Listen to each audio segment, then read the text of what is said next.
Próximo, Bru. De que maneira as diferentes interpretações da Bíblia contribuem para a confusão dentro do cristianismo? Absoluta, porque o problema é a interpretação. Exatamente. E a interpretação é cada cabeça uma sentença. É por isso que eu criei uma coisa que os religiosos ficam com ódio.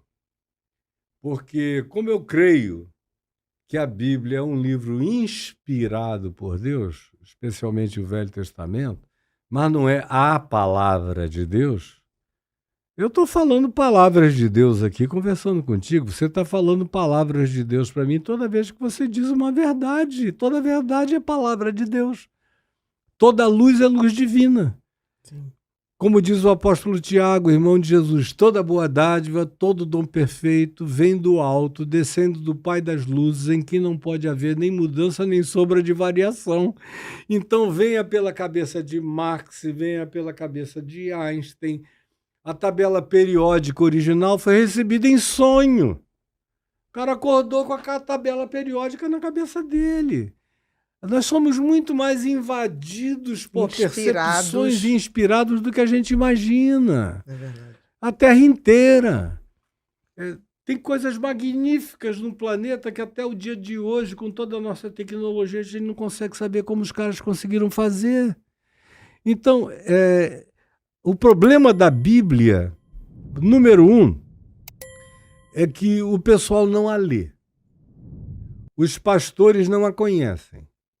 Os teólogos leem a Bíblia a partir da catequese religiosa que eles receberam. Portanto, eles já vem leem interpretada. um texto condicionado, totalmente condicionado.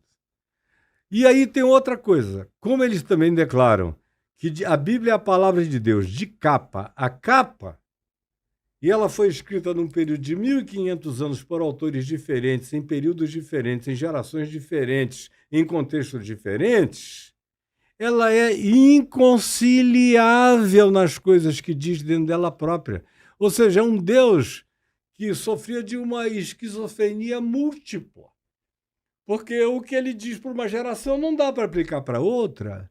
Mas quando você diz que de capa a capa aquilo é palavra de Deus, você tem que dormir com esse barulho, com essa loucura, ou com essa esquizofrenia, ou com essa bipolaridade, ou com essa angústia, ou com esse desespero, ou com essa raiva de não entender aquilo ali.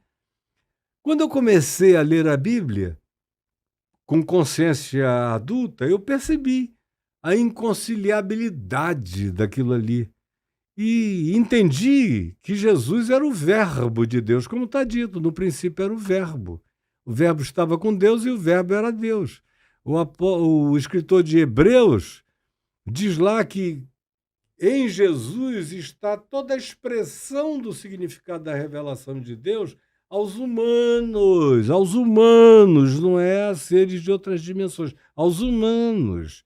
O apóstolo Paulo diz que nele habitam todos os tesouros da sabedoria e do conhecimento, que nele todas as coisas subsistem, no Cristo eterno.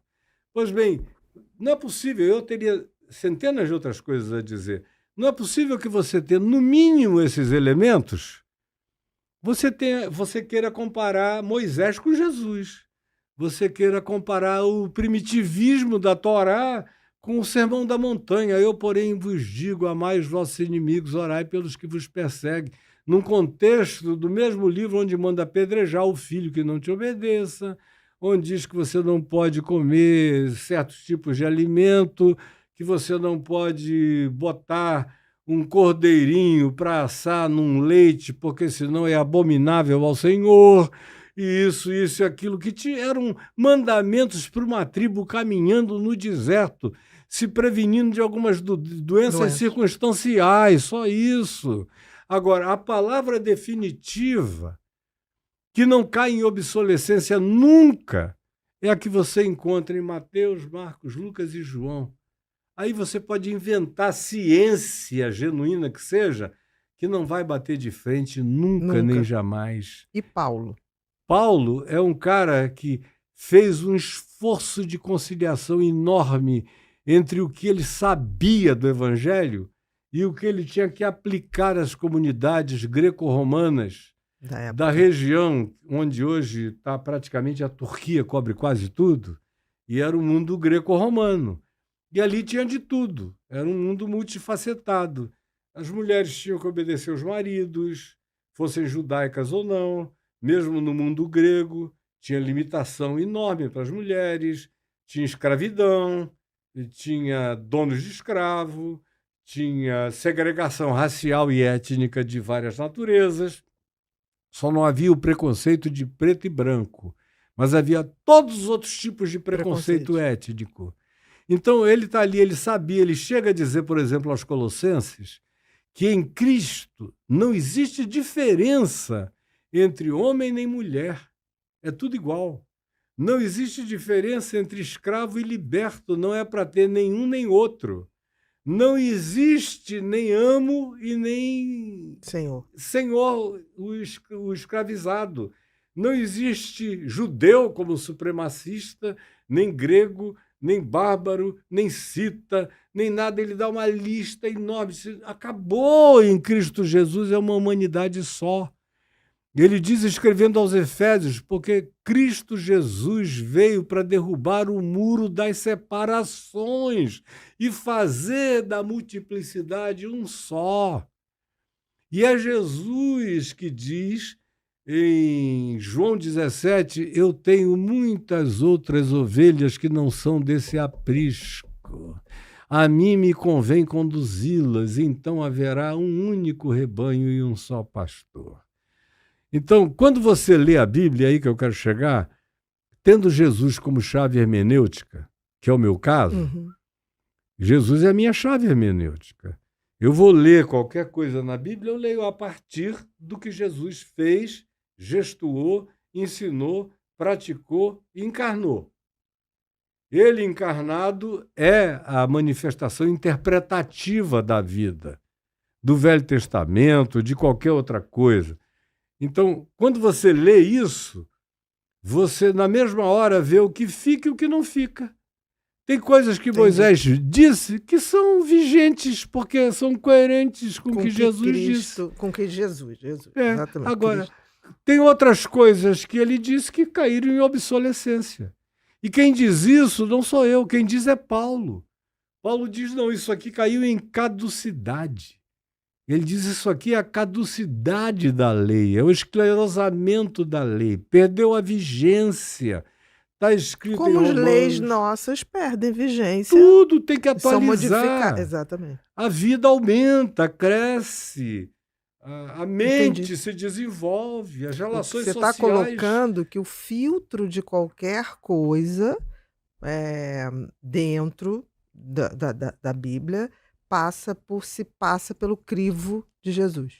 Na Bíblia, especialmente. Inclusive, você falou de Paulo, porque Paulo vive essa ambiguidade de saber a universalidade do que Jesus já tinha feito e ter que lidar com grupinhos feitos de judeus, gregos, bárbaros, gente de toda a diferença, com culturas diversas. Ele tenta diminuir as implicações, que é o que você lê no Novo Testamento. Ele diz, olha, se você é escravo, seja um cara legal. Se você é senhor, não maltrate o cara, trate ele bem. Se você é mulher, ame o seu marido. Se você é marido, ame sua mulher, respeite. Agora, para ele isso era o suprassumo de qualquer coisa? Não, era apenas o aplicativo relativo ao tempo e à época. Se ele pudesse, ele emanciparia todo mundo e todas as coisas. Porque ele sabia, fez o possível com o que ele sabia. Exatamente.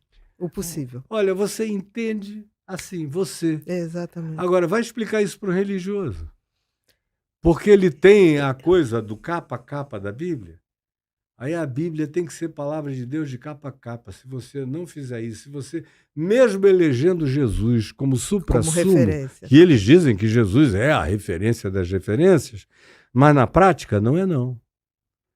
É isso que você está falando, que eu acho que é a coisa fantástica assim, que você trouxe sempre, desde sempre, é que o Jesus, ele é prática, é comportamento, não é teoria. Você acertou em cheio, porque o evangelho não é sobre o quê.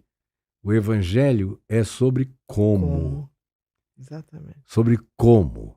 E isso gera comportamento. E absolutamente, gera Se- caráter, gera alinhamento mental, emocional, afetivo, de caráter, de comportamento, gera um ser Quantas alinhado, pessoas eu conheço harmonizado. que sabem dizer a Bíblia em vários versículos e tá, mas a prática não Não, corresponde. não. Olha, aliás, quanto mais citam versículos para lá e para cá, menos prática tem. E quantas Usam pessoas eu já vi que não se dizem religiosas e são extremamente cristãs. cristãs, lindas, Que você olha e maravilhosas. fala assim, gente, Jesus está ali. Ana Beatriz, você pode entender que um povo que diz que quer ensinar criacionismo nas escolas, criacionismo de 7 dias, como se fosse uma semana, Deus criou tudo em uma semana de 24 horas cada dia, nas escolas, é o que esse povo atrasado quer fazer, mas ao mesmo tempo odeia a ecologia, meio ambiente, é quem toca fogo na mata. Se você chega e diz vamos proteger a criação, isso é coisa de comunista, Greenpeace é terrorista da ecologia, tudo isso. Você pode conceber que um povo que diz existe um Criador odeie tanto a criação e trate tão mal a criação. Você veja a esquizofrenia que a religião produz na cabeça dessas pessoas. Por isso, para mim, num certo sentido, isso é uma causa praticamente perdida.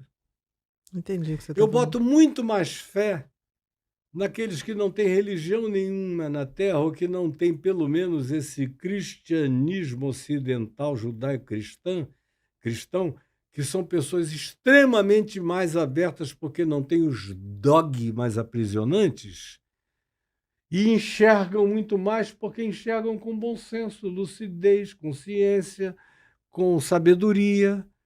E a palavra de Deus não está divorciada de bom senso, sabedoria, lucidez e tudo aquilo que promova a vida é palavra de Deus. Sim, as criaturas. As criaturas. Todas as Aí criaturas. vem os caras e dizem, não, quem crê em Deus somos nós. Eles não sabem de nada. Agora, quem está mantendo o planeta vivo são eles.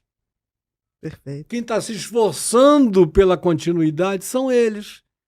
E vocês estão aqui elegendo os seres mais ogros, mais brutamontes, mais perversos, mais malucos, mais esquizofrenizados para governarem vocês. Querem fazer uma teocracia do diabo, porque esse Theos dessa teocracia aí é diabólico, é um cara que odeia o mundo, a vida, os diferentes, os que não sejam a imagem e semelhança da uniformização religiosa, que é um negócio totalmente distinto de E aí é aquela Jesus. coisa, não passa pelo crivo de Não Jesus. passa de Jesus que disse aos religiosíssimos do Novo Testamento, dos Evangelhos, em verdade eu vos digo que muitas meretrizes e prostitutas, publicanos e pecadores vos precedem no reino dos céus e vá dormir com esse barulho.